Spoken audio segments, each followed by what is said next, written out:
Jadi pada tingkat global, propaganda jaringan teroris itu dapat dikatakan sifatnya hampir setiap hari terjadi. Ini kira-kira posisinya bagaimana? Lebih banyak virus yang dari dalam atau kita juga sangat mengkhawatirkan virus yang masuk dari luar? Mendidik ataupun membina masyarakat generasi muda khususnya dengan memanfaatkan ex-napiter itu adalah sesuatu yang hal sangat efektif. Kalau kerjasama dengan BPIP bagaimana, Pak? Konsep-konsep dialog interaktif apa yang cocok kita berikan kepada anak-anak sekolah misalnya. Karena banyak sekali narasi-narasi yang dikembangkan oleh kelompok jaringan radikal terorisme ini yang mengarah anti kepada NKRI, maka saya buatlah konsep warung NKRI. Tujuannya agar NKRI semakin kokoh.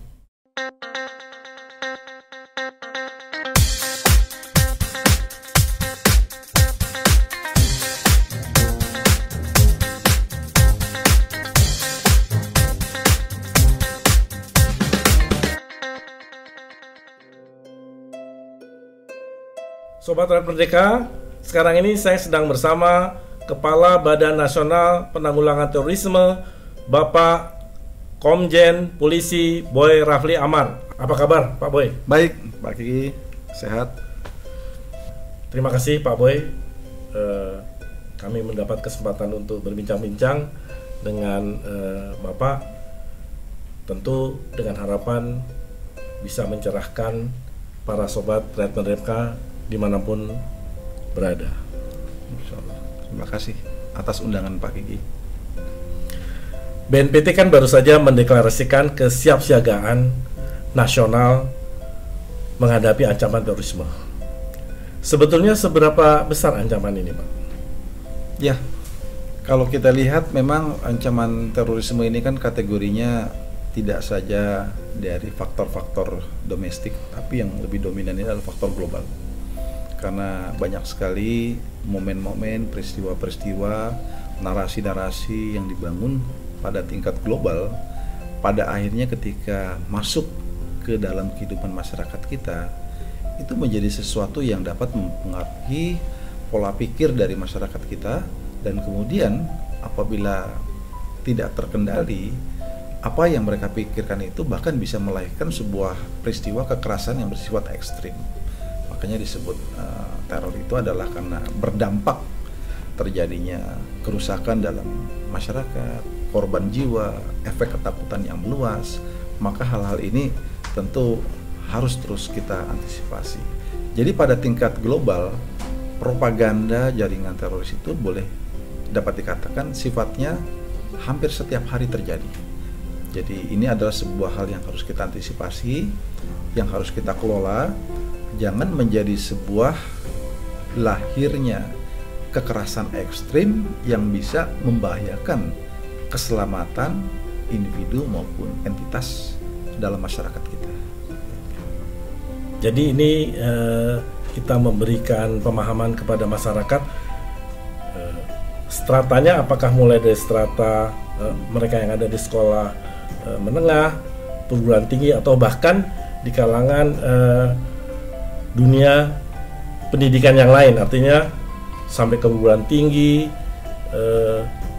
bahkan sampai orang yang belajar pasca sarjana juga kita memberikan pemahaman ini terus menerus, lebih masif lagi. Bagaimana, Pak? Kami merujuk kepada pengalaman empirik yang ada setelah kami lakukan analisa ini, bahwa dampak keterpaparan paham ideologi terorisme ini tidak mengenal status sosial, tidak mengenal status level pendidikan, tidak mengenal usia, tidak mengenal gender. Jadi kami melihat bahwa seluruh warga negara apabila tidak memiliki pemahaman yang baik, maka sangat dimungkinkan menjadi pihak yang terpapar.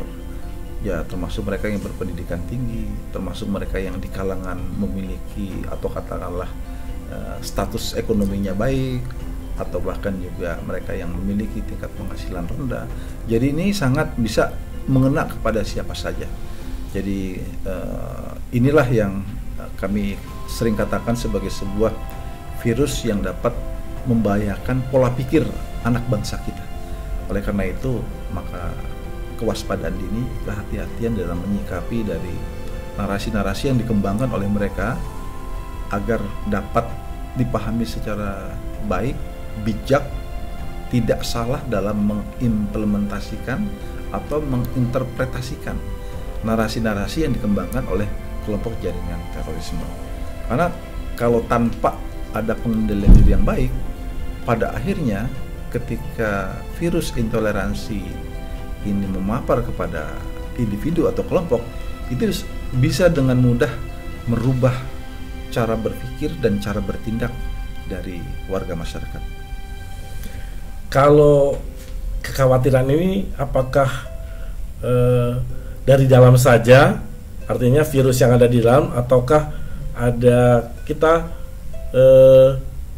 khawatir juga ada virus yang dikirim pihak luar ke negara kita, artinya diekspor masuk ke negara kita, diekspor negara luar masuk ke negara kita. Apakah ini kira-kira posisinya bagaimana? Lebih banyak virus yang dari dalam atau kita juga sangat mengkhawatirkan virus yang masuk dari luar? Kita mengkhawatirkan virus dari luar karena sifat dari ideologi terorisme adalah dia transnasional. Jadi memang sengaja sistem nilai yang dikembangkan di luar negara kita itu dipaksakan untuk dikembangkan di negara kita yang berdasarkan ideologi Pancasila, yang tentunya mengedepankan semangat persatuan, semangat kegotong royongan, semangat untuk menghormati nilai-nilai kemanusiaan, semangat untuk bermusyawarah, semangat untuk gotong royong. Jadi seolah-olah nilai-nilai luar ini mereka yakin dapat memiliki pengikut atau simpatisan yang kemudian setuju dengan ajaran-ajaran mereka.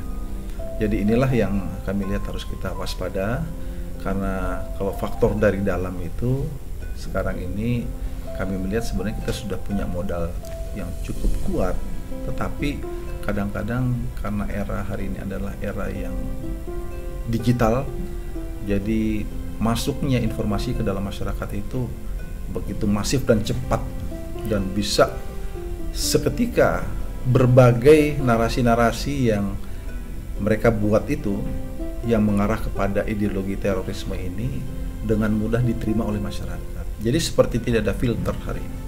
Ini adalah tantangan kita hidup hari ini dengan dunia maya yang telah menjadi ruang publik yang baru, yang tentunya setiap orang dapat mengakses. Nah, celakanya adalah ruang publik ini dimanfaatkan oleh pihak-pihak yang tidak bertanggung jawab untuk menyampaikan sesuatu yang sangat bertentangan dengan karakter bangsa kita, sehingga daya tahan bangsa kita inilah yang akhirnya memiliki pengaruh yang besar. Semakin kuat ketahanan bangsa kita, maka pemahaman itu walaupun masuk setiap hari melalui sosial media, ya mungkin akan diabaikan oleh masyarakat kita. Tetapi kalau tidak, mereka akhirnya bisa setuju, mereka ikut dalam kegiatan-kegiatan apa yang disarankan, dan bahkan kan hari ini ada istilah yang di Nimbide suka menyebut juga lone wolf ya. Jadi dengan cara online training, dengan cara sendiri saja tanpa bertemu dengan mentor, tanpa bertemu dengan pihak-pihak lain, ternyata narasi-narasi yang dikembangkan dalam sosial media itu bisa membuat seseorang itu berubah drastis dari sisi perilakunya, cara berpikirnya, dan kemudian tindakan perbuatan sehari-hari. Kalau pandemi COVID ini kan sekarang melandai berkat pemerintah cepat melakukan vaksinasi, booster, dan lain-lain. Tentu untuk mengatasi terorisme ini, termasuk juga mengatasi intoleransi dan radikalisme, apakah ada vaksinnya untuk mengatasi virus ini, Pak? Ya, jadi benar sekali Pak Kiki bahwa kami terus memikirkan apa yang vaksin tercocok untuk bangsa Indonesia. Karena dalam perjalanan dalam setidaknya 20 tahun terakhir ini, khususnya pada era reformasi, kami melihat bahwa sistem nilai yang sudah dibangun oleh para leluhur bangsa kita agak sedikit mengalami distorsi, terutama adalah pengaruh-pengaruh global. Ya, pengaruh global ini termasuknya adalah kaitan masalah ideologi terorisme. Sehingga kami mencoba berikhtiar bahwa memantapkan nilai-nilai kebangsaan, terutama kaitan masalah 4 konsensus kebangsaan kita yang telah dirumuskan oleh para leluhur bangsa kita, itu menjadi sesuatu yang wajib terus kita ingatkan kepada seluruh elemen bangsa. Karena generasi ke generasi ini kan berganti, Pak Kiki. Generasi yang terdahulu adalah generasi pejuang, lahir dengan mengorbankan segala jiwa dan raganya. Generasi hari ini adalah generasi penikmat pembangunan, yang karakternya tentu tantangannya juga berbeda. Nah, oleh karena itu generasi yang terus berganti ini dalam setiap dekade yang perlu kita mantapkan adalah bagaimana pemahaman terhadap bangsanya sendiri. Nah, kami melihat 4 konsensus kebangsaan ini harus dapat dilestarikan dengan baik dari generasi ke generasi agar tidak terjadi gap informasi dan pemahaman. Kalau terjadi gap, kita khawatirkan akhirnya mereka menjadi bangsa generasi yang disorientasi terhadap bangsanya sendiri. Karena dengan pengaruh-pengaruh arus informasi yang sedemikian rupa yang begitu mudah mempengaruhi alam pikiran bangsa Indonesia. Nah, oleh karena itu kami terus mensosialisasikan masalah ini sebagai langkah-langkah mitigasi, langkah-langkah pencegahan yang kita mengajak segenap komponen bangsa. Jadi semua dari unsur pemerintahan, akademisi, tokoh agama, tokoh masyarakat, tokoh adat, demikian juga dari unsur-unsur media, demikian juga dari kalangan dunia usaha yang tentunya bergerak pada aspek kesejahteraan, karena berjuang melawan ideologi terorisme ini juga berkaitan dengan masalah kesejahteraan. Kita tidak menginginkan kelompok-kelompok yang katakanlah ada masalah dalam aspek kesejahteraan itu akan menjadi semakin mudah dipengaruhi oleh ideologi terorisme ini. Makanya kami mengembangkan semangat multi pihak untuk membangun kekuatan nasional bangsa kita. Ketika bangsa kita menjadi kuat, memiliki ketahanan nasional yang mumpuni, maka kami berkeyakinan apa yang ditawarkan oleh ideologi terorisme ini tidak akan berhasil. Walaupun hari ini kita melihat dalam hitungan sejumlah warga negara kita ada yang terkena pengaruh, yang kalau kami katakan itu menjadi korban propaganda jaringan teroris global, karena sejatinya kita tidak pernah melakukan tindakan-tindakan yang biadab anti kemanusiaan yang pernah kita lihatlah, katakanlah peristiwa bom Bali saja 12 Oktober 2002, lebih dari 200 anak atau katakanlah anak bangsa dan masyarakat dunia internasional menjadi korban. Ini kan sebuah tragedi ya, yang sebenarnya kita harus jaga tidak boleh terjadi lagi di masa yang akan datang. Mereka pelakunya itu adalah merupakan orang-orang yang tanpa sadar ternyata sudah terpengaruh dengan pemahaman-pemahaman global yang diajarkan untuk memusuhi bangsanya sendiri. Mereka pikir tadinya yang mereka targetkan adalah orang-orang asing, tetapi ternyata banyak orang Indonesia juga yang meninggal dunia akibat kebiadaban itu. Itulah kira-kira. Terima kasih Pak Boy. Kalau kita melihat dari sisi pembinaan terhadap napi terorisme, upaya yang telah dilakukan seperti apa nih modelnya, terus ke depan seperti apa, dan apakah mereka bisa kita minta untuk ikut dalam program deradikalisasi dalam program menyadarkan masyarakat, dalam program memberikan juga pemahaman kepada orang-orang yang dikhawatirkan bisa terpapar intoleransi, radikalisme, dan terorisme. Jadi program deradikalisasi ini mudah-mudahan bisa juga dengan mengikutsertakan mereka, Pak.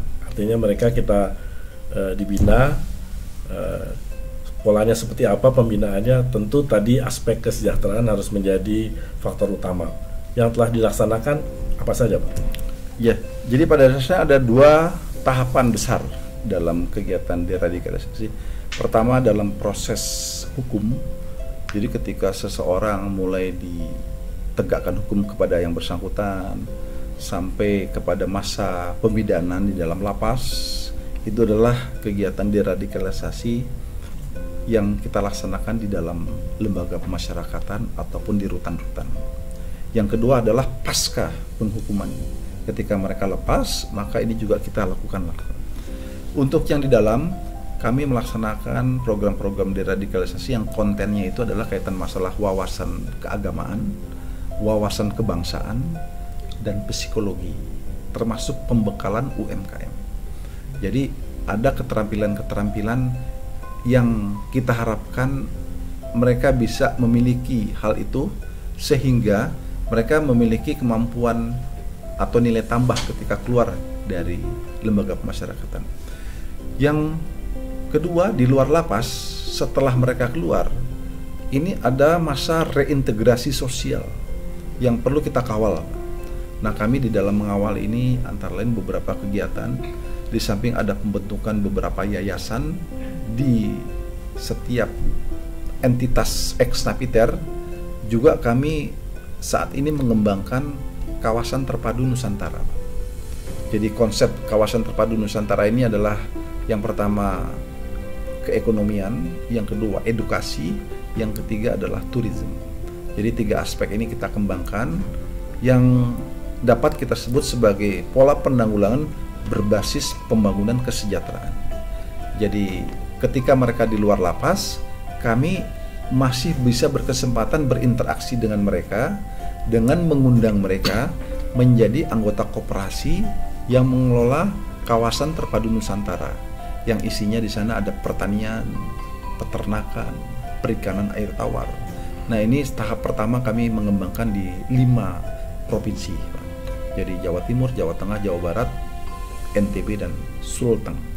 Jadi kami baru sebagai pilot project di 5 ini karena di 5 ini ada angka daripada ex-napiternya sangat dominan, artinya 5 terbesar di Indonesia. Nah, oleh karena itu kegiatan-kegiatan di dalamnya di samping membekali kemampuan dalam UMKM yang tadi Pak Kiki sampaikan adalah bagaimana juga mengedukasi. Jadi konsep KTN tadi ada edukasinya, di mana dalam rangka mengedukasi ex-napiter ini yang merupakan para pelaku langsung yang telah kembali hijrah menjadi warga negara Kesatuan Republik Indonesia yang mereka telah berikrar, itu menjadi unsur-unsur yang dapat memberikan pembinaan kepada generasi muda. Itu narasi-narasi dari mereka banyak yang kita manfaatkan, kita undang, dan bahkan termasuk juga yang dipakai untuk membuat konten-konten untuk disebarluaskan kepada masyarakat. Jadi memang mereka dengan pengalamannya yang luar biasa sebagai pelaku langsung, dan bahkan di antara mereka yang merupakan salah satu pimpinan Jemaah Ansarud Daulah di tingkat kabupaten di Jawa Timur, itu saat ini menjadi penyelenggara rumah moderasi. Jadi kita bisa bayangkan ex-napiter, tetapi dia menjalankan peran sebagai pengelola rumah moderasi yang di dalamnya itu juga ada sistem podcast, di mana mereka mengorganisir podcast-podcast, membangun narasi-narasi yang moderat. Nah, itu adalah sebuah peran langsung, namanya Pak Sutrisno. Beliau kebetulan pernah terlibat dalam jaringan ini dan sudah keluar, dan saat ini masih berjalan Karena ketika mereka ingin membuat rumah moderasi itu, yang bersangkutan lapor kepada kami dan bahkan kami ikut meresmikan rumah moderasi itu. Jadi mereka langsung yang memberikan edukasi kepada kalangan generasi muda. Jadi di dalam rumah moderasi itu diundanglah berbagai perwakilan ormas, para pelajar yang kemudian dapat mendengarkan langsung dari yang bersangkutan bagaimana kita meningkatkan kehati-hatian pengaruh daripada ideologi terorisme ini. Juga bersama dengan tokoh ulama, tokoh masyarakat mungkin benar bisa diajak serta juga, Pak ya. Jadi biasanya dalam tokoh-tokoh ulama itu sebagai narasumber tamu, karena narasumbernya bisa bervariasi dari unsur pemerintahan ada, apakah mungkin dari unsur-unsur TNI, unsur dari Polri, demikian juga unsur dari pemerintah daerah, dan bahkan dari ormas keagamaan yang ada di Indonesia. Mereka hadirkan jadi semacam berdialog bersama-sama.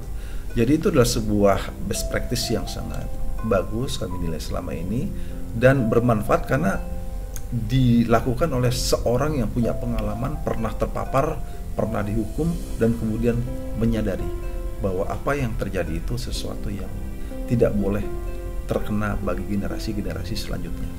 Jadi benar sekali bahwa mendidik ataupun membina masyarakat generasi muda khususnya dengan memanfaatkan ex napiter itu adalah sesuatu yang hal sangat efektif karena mereka dapat bercerita tentang pengalaman apa yang mereka rasakan. Kalau upaya mengajak pemerintah daerah untuk sama-sama mengamati, menyerap, terus kira-kira memetakan daerahnya, apakah ada potensi sudah terpapar atau bahkan sudah lebih ada upaya-upaya yang mengarah kepada tindakan radikalisme. Kira-kira upaya mendekati atau mengajak para kepala daerah, bagaimana modelnya, Pak? Ya, pimpinan daerah, kepala daerah adalah bagian dari mitra kita karena termasuk dalam unsur pemerintah. Selama ini kita melibatkan unsur-unsur pemerintah daerah yang di dalam strukturnya memiliki tugas untuk merawat wawasan kebangsaan. Contohnya misalkan Kesbangpol. Nah, itu adalah sebuah satker di dalam pemerintah daerah yang wajib melakukan pembinaan terhadap ideologi Pancasila kepada masyarakat. Itu adalah termasuk unsur-unsur yang kita kedepankan dan beberapa aspek kerjasama kita dengan kepala daerah. Misalkan kita juga melakukan pemanfaatan lahan milik kepala daerah untuk kita jadikan tempat-tempat pembinaan. Itu mereka juga selama ini welcome. Jadi kita memang belum bisa hadir kepada seluruh kepala daerah. Bagaimana kita menentukannya? Kami melakukan survei. Jadi survei kita ini, riset yang kita lakukan, bahkan di tahun depan ini kita akan melibatkan juga BRIN, ya, Badan Riset dan Inovasi Nasional, sebagai tim expert yang membantu kita. Jadi kita pernah kerjasama dengan BPS, ada beberapa riset center lainnya milik masyarakat juga kita kerjasama. Dengan hasil riset itu kita menjadi rujukan melangkah kemana yang menjadi prioritas. Jadi kami dibantu dengan hasil riset itu. Katakanlah di wilayah provinsi tertentu, ternyata di kota tertentu ini mengalami potensi peningkatan indeks risiko terorisme. Nah, berarti kami garap di sana. Jadi sudah lebih dari 200 kota di Indonesia yang datanya kita pegang dan akan kita update terus setiap tahun. Dan kebetulan di daerah provinsi Indonesia kita punya mitra dari unsur masyarakat yang kita sebut Forum Koordinasi Pencegahan Terorisme (FKPT), di mana di situ ada guru besar, ada tokoh alim ulama, ada tokoh pemerintahan, tokoh pemuda, tokoh media bahkan menjadi satu. Nah, mereka jugalah yang menjadi kepanjangan kita untuk mengupdate hasil-hasil riset yang kita lakukan. Jadi dengan hasil riset itu kita berharap kita akan menentukan langkah-langkah yang terbaik, apa yang harus kita lakukan untuk menggarap daerah itu bersama-sama tentunya aparat pemerintah daerah. Jadi setiap kegiatan kita tidak mungkin kita tidak melibatkan aparat daerah. Jadi artinya kita tetap bergerak untuk terus menyadarkan masyarakat, untuk terus memberi pemahaman kepada masyarakat bahwa jangan sampai terpapar terorisme, radikalisme, atau juga intoleransi.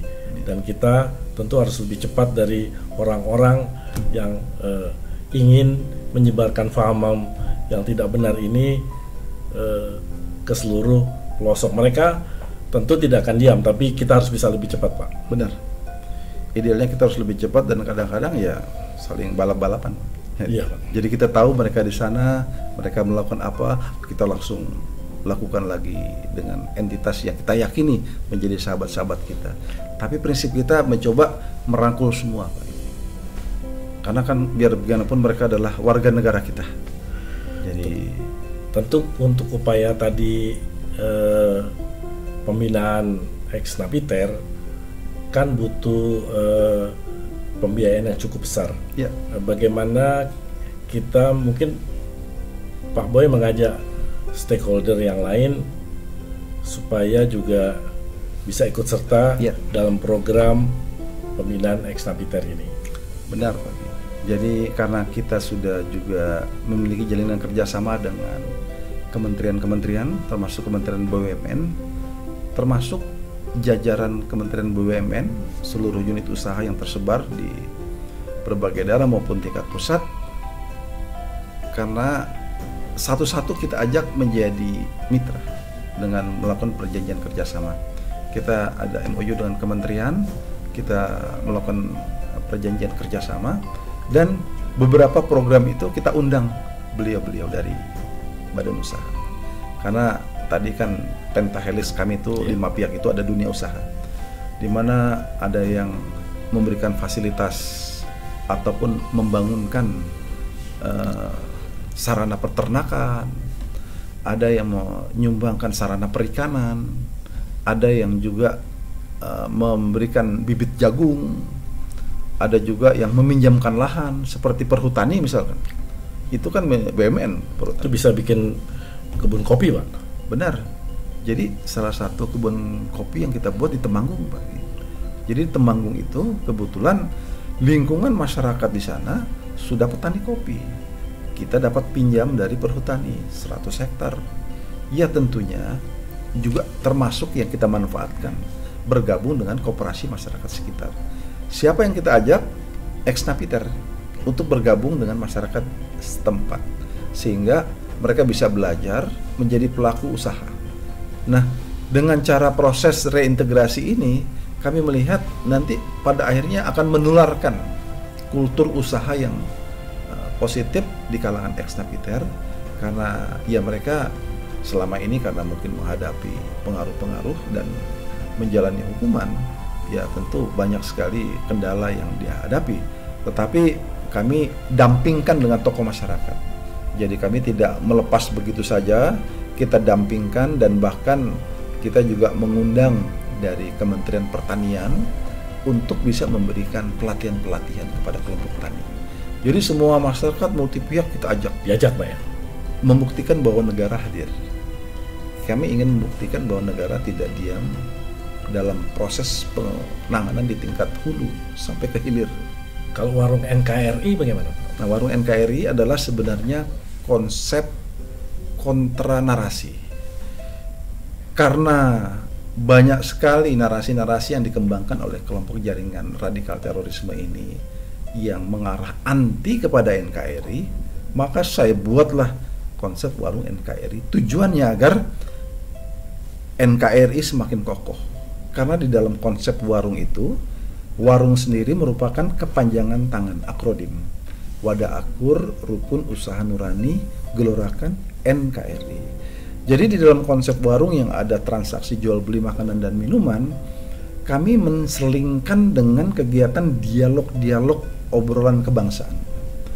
Dengan adanya obrolan kebangsaan pada tingkat warung, ini cara agar masalah kebangsaan ini tidak hanya dibahas pada tingkat elit, tapi bagaimana sampai ke warung-warung. Sehingga di warung-warung ini bisa melibatkan anak-anak muda setempat, kalangan pelajar, yang sifatnya lokal kedaerahan, tapi berbicara masalah kebangsaan. Dan hasil dari pembicaraan-pembicaraan ini dalam dialog-dialog kebangsaan itu, kontennya kami sebarluaskan. Ya, kita juga ingin memanfaatkan medsos, karena jaringan teroris menggunakan medsos, kita manfaatkan medsos untuk kita isi dengan narasi-narasi kebangsaan tadi. Jadi di satu sisi konsep warungnya adalah sarana kita untuk membangun narasi kecintaan kepada NKRI. Di satu sisi di situ ada aspek ladang kesejahteraan bagi ex-napiter dan penyintas bahkan. Jadi ada warung NKRI yang dikelolanya penyintas dan ex-napiter. Jadi ini berbaur jadi satu. Jadi tidak mudah ini kalau kita berbicara di teman-teman di luar negeri, itu apa iya bisa ya. Tapi kami yakinkan reintegrasi antara penyintas dengan ex-napiter itu adalah sebuah yang bisa kita wujudkan, sebuah kenyataan.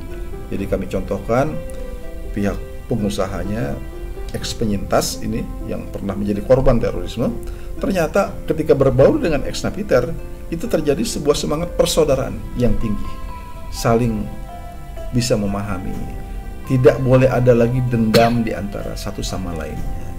Jadi ini momentum untuk meleburkan semangat permusuhan yang kemudian menjadi semangat persaudaraan dalam rangka menatap hari depan yang lebih baik lagi. Jadi kami gunakan warung NKRI itu sebagai sarana untuk kontra narasi, sebagai sarana untuk membangun persatuan di antara penyintas dan ex-napiter. Kalau kerjasama dengan BPIP bagaimana Pak? Kami telah beberapa kali melakukan kerjasama dan termasuk rapat-rapat, karena BPIP secara khusus melakukan pembinaan terhadap ideologi Pancasila. Tentu program-programnya kami berharap bisa menjadi penguatan dalam tanda petik vaksin kami tadi, karena BPIP secara spesifik banyak melakukan revitalisasi nilai-nilai Pancasila. Nah, oleh karena itu pernah kita juga sama-sama mendeklarasikan Desa Pancasila. Nah, konsep Desa Pancasila ini terus nanti kita coba kembangkan di berbagai daerah. Itu adalah salah satunya. Dan saat ini masih terus kita rumuskan konsep-konsep dialog interaktif apa yang cocok kita berikan kepada anak-anak sekolah. Ini kami sedang merumuskan sehingga nanti ini adalah modul dialog Pancasila yang akan antusias diikuti oleh para pelajar. Karena dengan dunia masa kini kan karakternya berbeda. Jadi tidak bisa kita monolog. Kita harus memberikan ruang kepada anak-anak muda kita itu untuk berargumentasi, berdialog, menyampaikan gagasan, tapi dalam format sistem nilai Pancasila. Itu yang sedang kita coba kembangkan. Kalau modul-modul ini bisa kita rumuskan, kita tetapkan, maka nanti kita bisa sosialisasikan ke jajaran Kementerian Pendidikan. Demikian, terima kasih Pak Boy, para Sobat RM. Demikian bincang-bincang Rakyat Merdeka dengan Kepala BNPT Komjen Polisi Boy Rafli Amar. Semoga ini bermanfaat buat kita semua dan mencerahkan kita, dan kita akan terus mendukung upaya penanggulangan terorisme. Semoga apa yang kita upayakan bisa mewujudkan masyarakat yang toleran, moderat, tentu dengan upaya kita semua stakeholder harus ikut. Mudah-mudahan ini bisa terwujud. Amin. Amin, amin, amin. Para Sobat RM, terima kasih telah mengikuti acara ini. Sampai berjumpa pada acara dan kesempatan berikutnya. Wassalamualaikum warahmatullahi wabarakatuh. Salam sehat. Salam sehat. Merdeka.